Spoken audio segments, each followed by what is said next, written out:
Perfect, Manny. What's going on, everybody? Welcome to the Five Reasons Sports Post Game Show. I'm your host, Royal A. Shepherd. I'm joined today by an illustrious panel. We have my man Brian Young, my guy Simba, and my man Gad Cardiega. Gadiel Cartagena. Cartagena. Tried. I went for it, It's but all good. I'll get it right next time. So There guys, you I promise you I will. But so the Heat the Heat lost again, 112-94 to the Utah Jazz. Uh, Look, let's just be honest. This was one of, if not the worst performances of the season in terms of offense. We're not gonna stay here too long, but we're gonna go ahead and get everybody's thoughts on the game real quick. So I'll start with you, Brian. Brian, what were your thoughts on the game?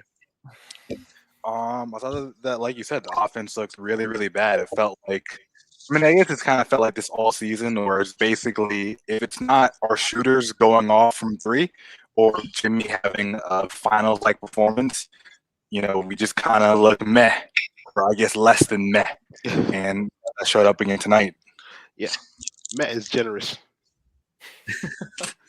I just want to be honest with you, bro. Like, It's more like I couldn't hear. I don't know if Brian's mic went out or something, but I couldn't hear him anymore. But he's yeah. frozen. Oh, okay. So Simba, man, give me your thoughts on the game tonight. My thoughts on tonight's game is what the fuck did we do in this offseason, man? Like, what the hell? Didn't do shit. This team looks so bad, and I don't understand because obviously not having James, Crowder isn't the only problem. I don't know if there's something going on in the back, but like, man, we can't generate offense to save our life right now, and it's been like that for pretty much the whole season. So it's not like, oh, it's because we're missing Goran. Because if Goran and Jimmy are your only outlets, to create offense, then we didn't plan correctly. We didn't plan at all. That's what you're talking about. Gad, tell me what you saw tonight, brother.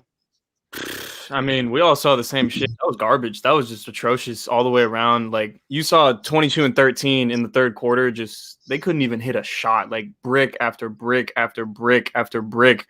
It was honestly painful. And I mean, 3 of 10 from Jimmy Butler, that just can't happen. We're gonna lose every single game probably if he's letting us down like that. So I mean, we're just not as, like, the expectations that we had before the season, like, throw those out the window. We are a lower tier playoff team as of right now, and it's not pretty. It's really, we need to trade. Multiple. More than one. Yeah, so I saw somebody in the comments said blame Spo, and I honestly don't understand. Like, I don't know what you want Spo to do. At some point, like, you have to come to grips with the fact that we can't put out a lineup that can both defend and score the ball. It's not possible. We don't have the goddamn players to do it. So it's like you can't expect Spo to, out of thin air, create a system for all of these guys and for it to be effective. Yeah, it worked last year.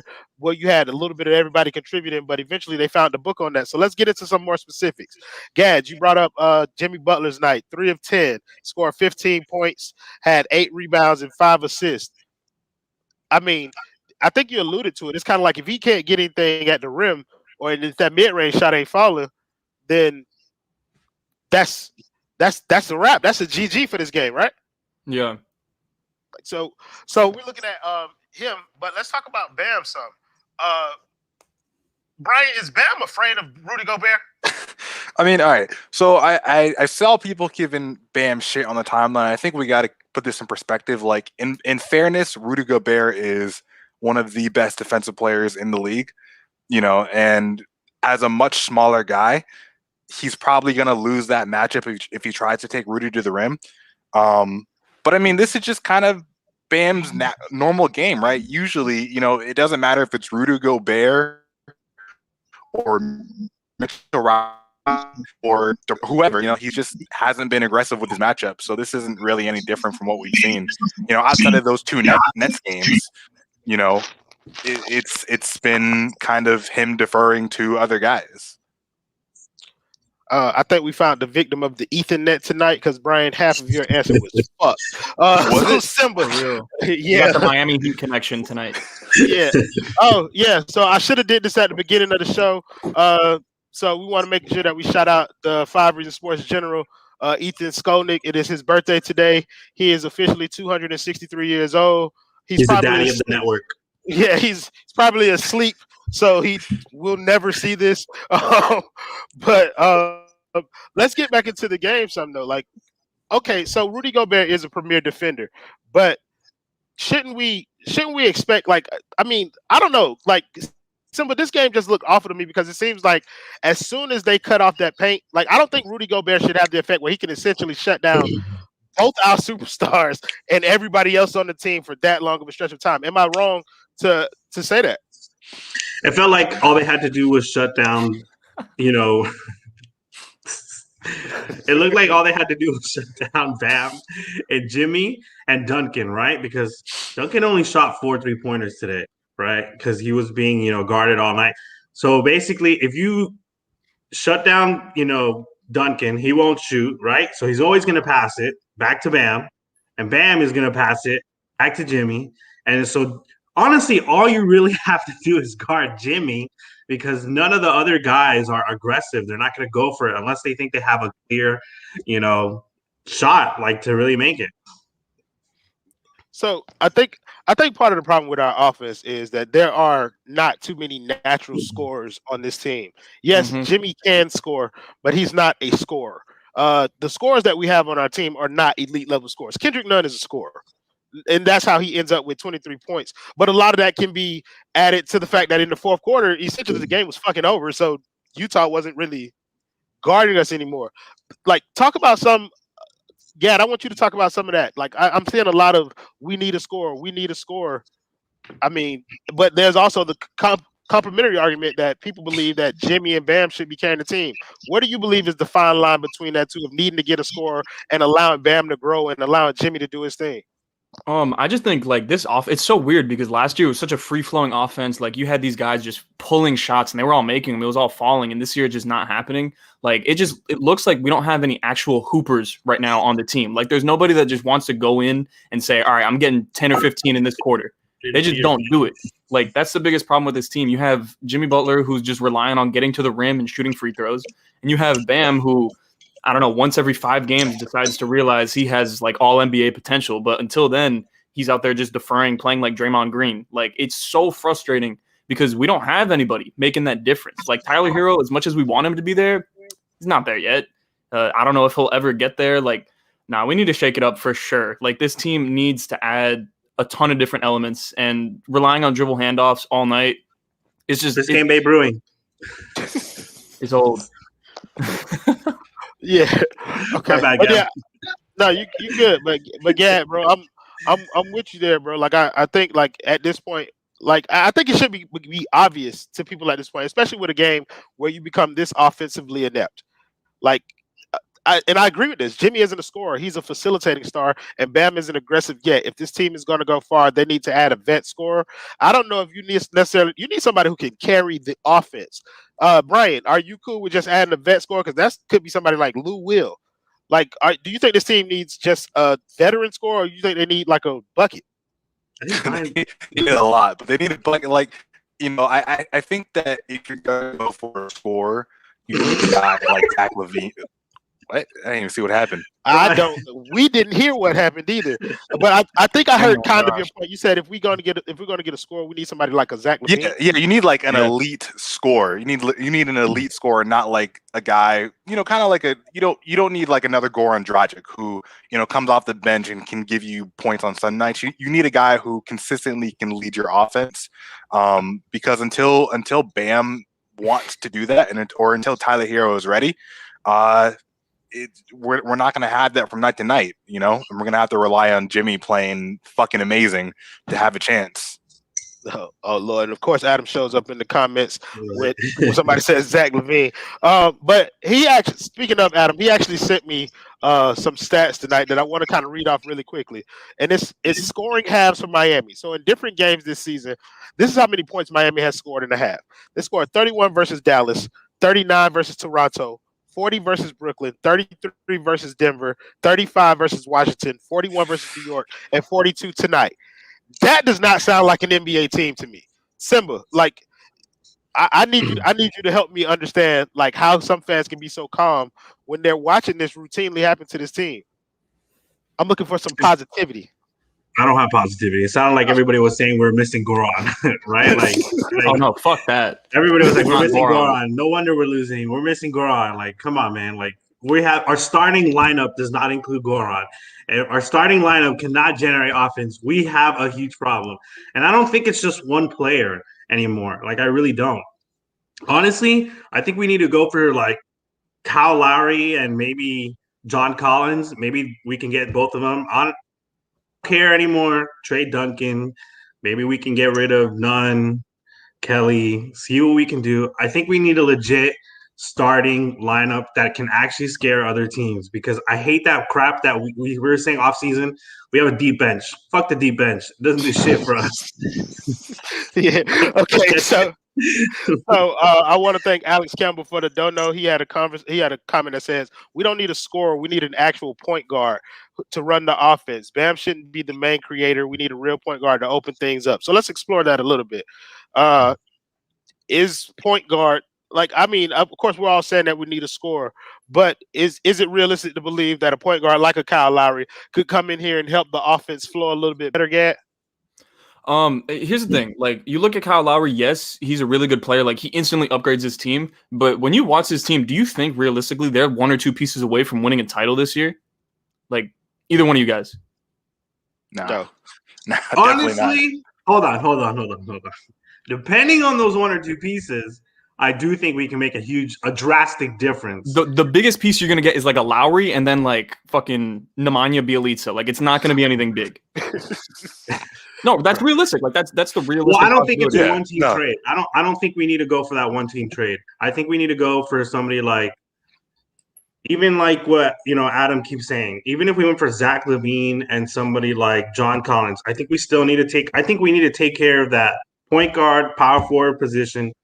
And we need to hold on to maybe like Tyler Hero and Precious for the second unit. And I think we have a better legitimate chance of pushing other teams.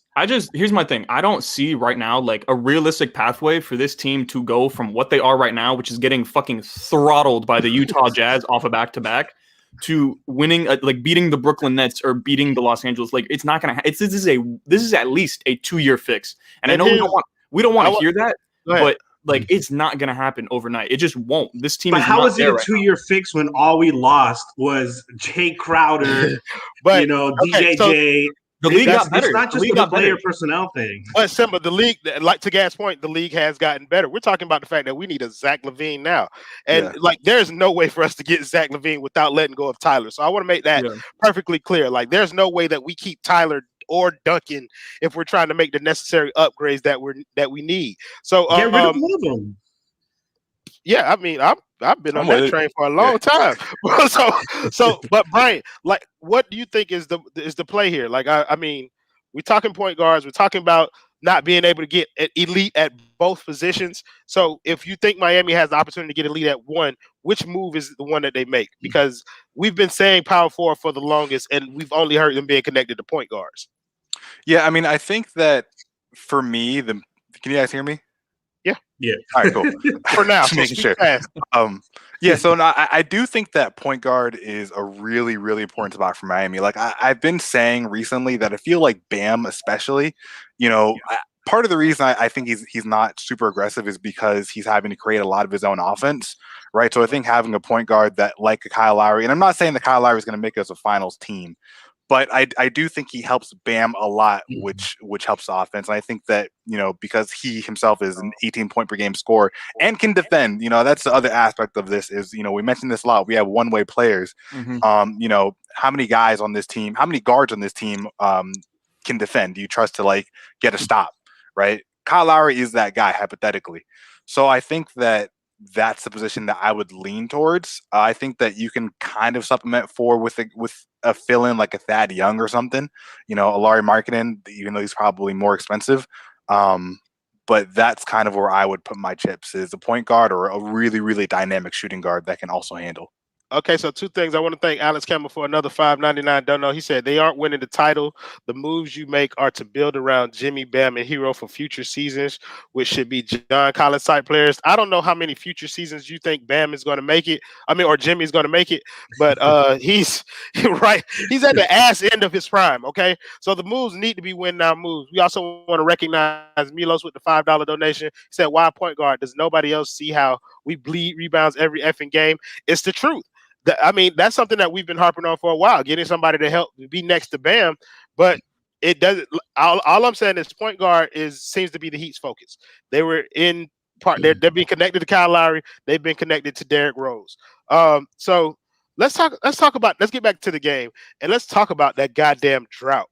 One of the reasons for that was the spacing being horrific on offense tonight. So, Simba, I want you to talk something about the spacing and the lack thereof from tonight's game.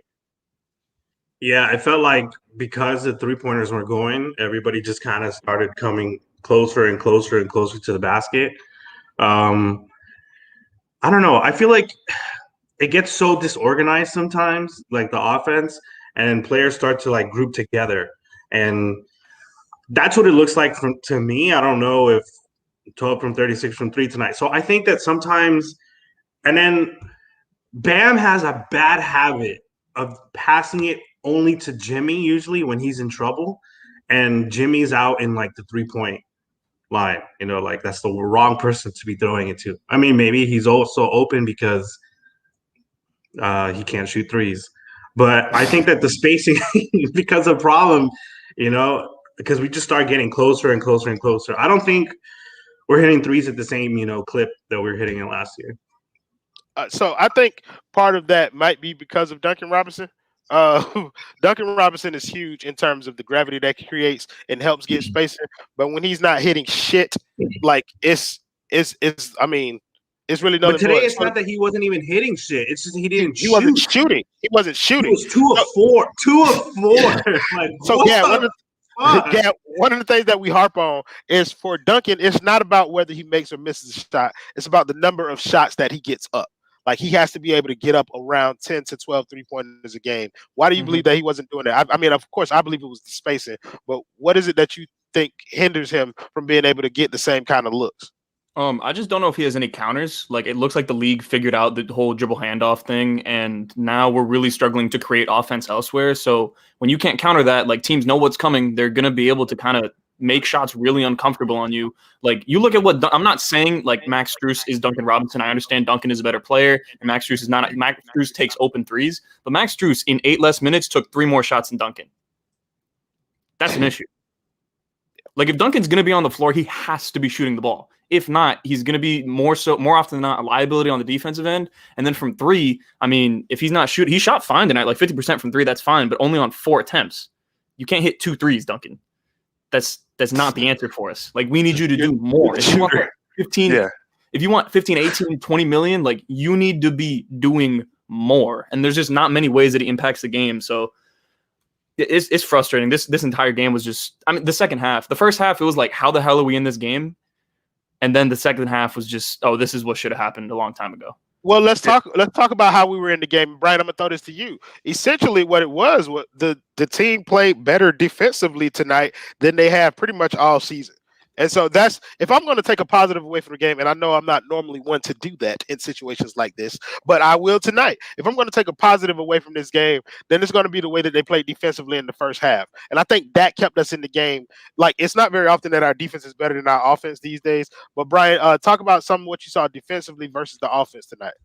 So at least defensively in the first half, I'm not sure if I was super high on the defense. It felt to me like Utah was just missing a lot of shots. You know, they only hit 3 threes in the first half, and then that kind of corrected itself. So to me, that was kind of the real difference. And then once Utah kind of got back to their average, then the game got blown open. But yeah, I mean, I wasn't too impressed with it. I mean, it felt like all game they were targeting Hero and Duncan, right? You know, whoever is basically, you know, whoever they're guarding gets the ball, and then they drive to the rim. But yeah, I mean, I didn't see anything too special on that end. So we want to shout out Cap for Life for the $5 dono. It says Robin Hollywood says, "Oh no, we suck again. Dan Craig and Juwan Howard need to Skype some defensive plays to Spo, Butler, and Quinn ASAP. No bueno, fam." I mean, I don't know. Dan Craig is starting to seem like a bigger loss than we originally anticipated that he would. Just being honest, the more and more like we lose games, the more I think about like, damn, Dan Quinn was a pretty big loss this offseason too. Yeah, so Simba, here's a question I want to throw to you, bro. So people were getting really excited about this 4-game win streak that we were on. All right, so let's go over the 4-game win streak. We beat Houston when they lost Victor Oladipo and PJ Tucker in the second half.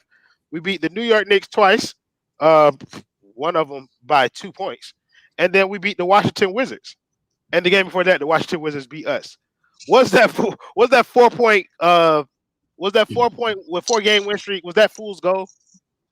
I think yes and no, right? Like I think we've improved. You know, I don't mean to do it, but I'm gonna disagree with Brian that defense didn't look better. I think it did look better. Specifically, Kendrick Nunn looked better on defense today. That is true. Kendrick Nunn looked decent. And at times he looked unplayable, right? And it wasn't just because he couldn't shoot, but it was because he was giving up more points than he can make. Which I guess it's just plus minus. But I think we did get better in certain aspects, but I think that this whole time our offense hasn't looked better at all. Because what did we hold the Jazz to tonight? I don't even remember what the score was anymore. 112. Yeah. That's not even horrible considering what the Jazz across the bottom symbol.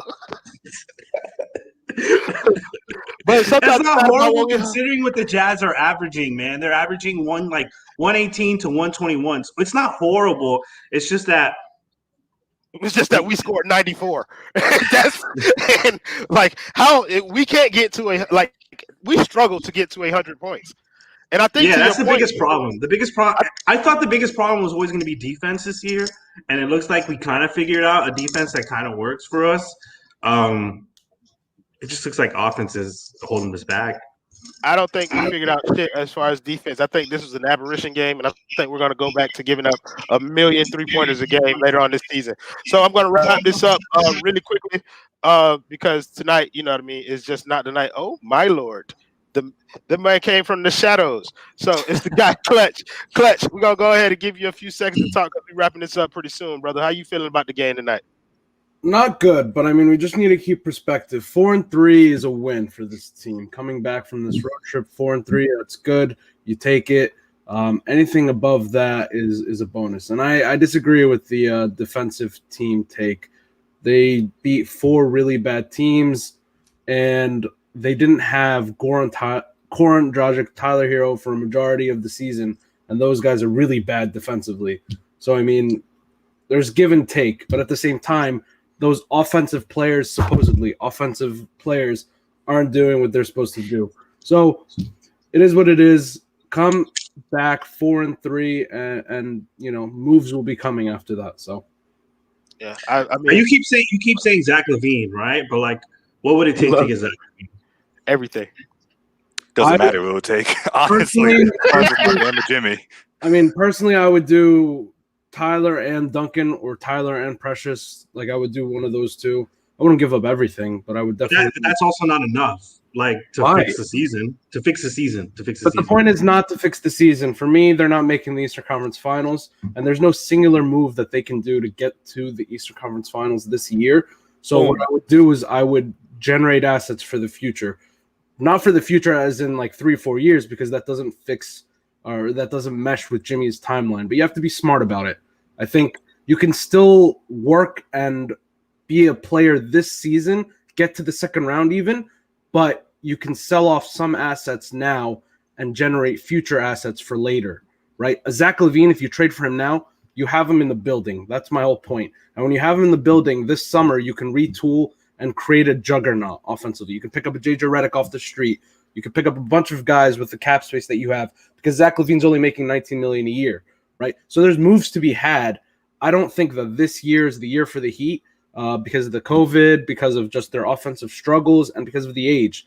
Right, they don't have that magic that they had last year. So what I would recommend is a young piece that they can move forward with, a way to generate an asset. I wouldn't do an Oladipo because he's not even good right now.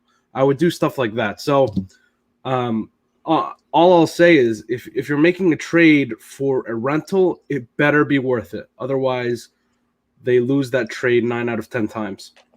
And as always, my man Clutch comes in here, hits the buzzer beater 3, giving us perspective and all that. I appreciate you. So I appreciate my man Clutch. I appreciate Gad. I appreciate Simba and Brian joining us. Let's pay the bills right quick. So make sure you check out Postgame Bay Brewery. Check out Prize Picks. Use the promo code 5. They match your donation up to $100. Check out Manscaped. Shave your balls and all that good stuff. Use the promo code 5RSN. That's the number 5RSN. And they give you some type of deal. I don't know. I've already got it, so I don't remember what it was.